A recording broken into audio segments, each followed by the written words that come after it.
وفا بھی بچائی ہے، تھپڑ لگا ہے تو حضور میرے کانوں سے نا خون بہ گیا ہے۔ نبی رحمت علیہ السلام نے جب بات سنی تو قربان جائے حضور کی آنکھوں میں بھی آنسو آ گئے، محبوب بھی روئے، اور رو کر میرے کریم رسول نے فرمایا، ہاتھ اٹھائے حضور نے اور محبوب فرمانے لگے، اے اللہ میں ابو بکر سے راضی ہوں، تو بھی ابو بکر سے راضی ہو جا۔ دیکھو اس قدر زیادہ عجیب معاملہ ہو گیا ہے، اس قدر زیادہ عجیب معاملہ ہو گیا۔ اللہ تعالیٰ آپ کو جزا دے جی، بیٹھیں یہ پیسوں والے سنگی اپنی اپنی جگہ پہ بیٹھیں، میری بات سنیں۔ دیکھیں اگر ہم اپنی زندگی میں سچ نہیں بولیں گے تو ہمارے رشتے ایک دوسرے کے ساتھ کمزور ہو جائیں گے۔ میں نے گزارش کی کہ آپ تشریف رکھیں، اللہ تعالیٰ آپ کو برکت دے، سلامت رکھیں۔ رشتوں میں کمزوری آئے گی، طبیعتیں کمزور پڑیں گی۔ یہ جو سچائیاں ہوتی ہیں نا، سچائیاں رشتوں کو مضبوط کرتی ہیں۔ ہم نا جھوٹ بول کر بہت سارے رشتے بناتے ہیں، جھوٹ بول کر۔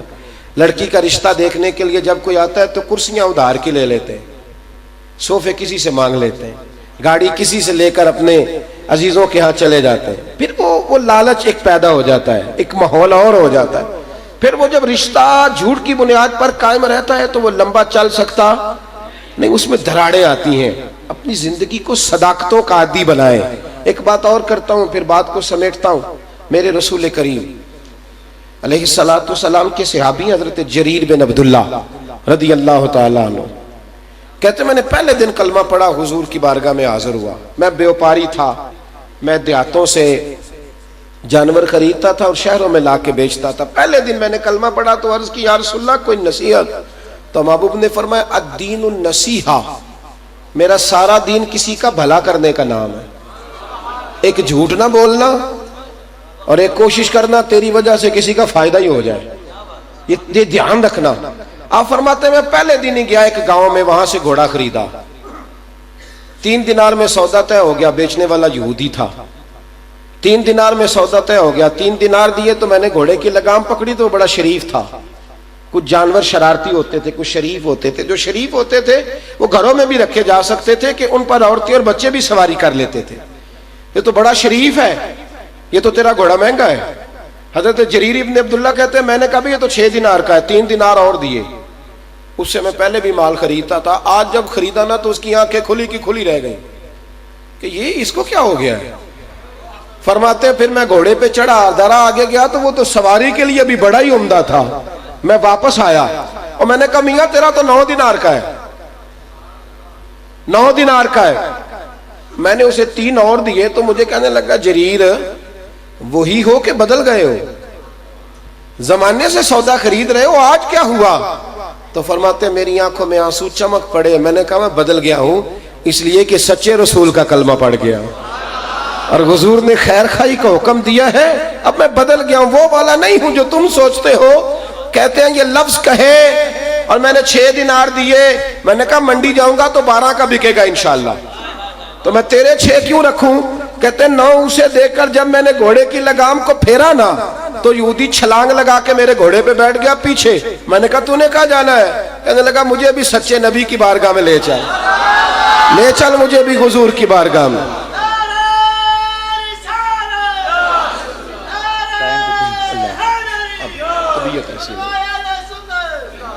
ایک دو باتیں مجھے کرنے کو کہا گیا تھا، اصل میں کچھ طبیعت میری تکلیف ہے، کچھ پیروں میں بڑی شدت کے ساتھ، اس لیے میں نے گزارش کی کہ تھوڑی دیر بولوں گا، ذرا جلدی مجھ سے بات کرا لی جائے۔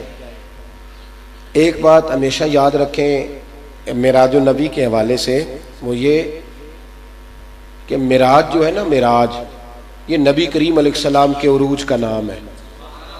شاہ عبدالعزیز صاحب محدث دہلوی رحمۃ اللہ علیہ فرمایا کرتے تھے نبی پاک کی ذات خود معراج ہے۔ حضور کی ذات یعنی جو حضور تک پہنچ جاتا ہے اس کی تو اپنی معراج ہو جاتی ہے۔ فرماتے تھے جب ذات مصطفیٰ خود معراج ہے تو پھر نبی پاک کی معراج کی کیا شان ہوگی، جب ذات مصطفیٰ خود معراج ہے۔ وہ اصل یہ ہوا ہے کہ ہمارے ہاں نا عقل مندوں کا ایک بڑا لمبا چوڑا ٹولہ پیدا ہو گیا ہے، وہ ہر چیز کو عقل کے دائروں کے اندر تولنا چاہتے ہیں۔ کہتے ہیں جو چیز نظر نہیں آتی میں کیسے مانوں؟ تو میں کہتا ہوں تجھے تو اپنی پشت بھی نظر نہیں آتی، آئی ہے کبھی نظر؟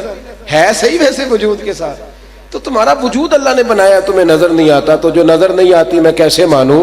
یہ تو ایک عجیب بیوقوفانہ بات ہے نا جی۔ تو معراج النبی رسول کریم کا معجزہ ہے۔ اعجاز کا معنی یہ ہے، اعجاز ہوتا یہ ہے کہ جو انسان کی عقل میں نہ آئے۔ ذات رسالت معاب کے معاملے میں عقل کے گھوڑے دوڑانے بند کر دیں، بس حضور جو کہہ دیں، جو فرما دیں، وہ حق اور سچ۔ کلمہ پڑھنے والے کو اس پر دلیلوں کی ضرورت نہیں ہوتی، وہ حق اور سچ ہے۔ بس ہم نہ چیزوں کو بدل دیتے ہیں۔ معراج شریف کو بحث کا موضوع بنا دیا، شب برات آئی تو پٹاخے چلا لیے، یعنی ہر چیز کا عنوان نہ بدل دیتے، اصل رنگ نہیں قائم رہنے دیتے۔ معراج کا معنی ہے حضور کا عروج بیان کرنا۔ جس نے نعت پڑھی اس نے بھی معراج بیان کیا، جس نے حضور کا میلاد بیان کیا اس نے بھی معراج بیان کیا۔ حضور کے فضائل کی ہر بات کا معنی نبی پاک کا معراج بیان کرنا ہے، لیکن چیزوں کو اصل پر رکھا کریں، اصل پر۔ ہمارے ہاں چیزیں بدل دی جاتی ہیں، جب آپ بدل دیں گے پھر لوگ بھی اس کا مطلب غلط لے گئے۔ دعا کرتا ہوں جو کچھ کہہ سکا اللہ اسے قبول فرمائے، جہاں دوران گفتگو بھول گئے رب کریم ہم سے درگزر فرمائے۔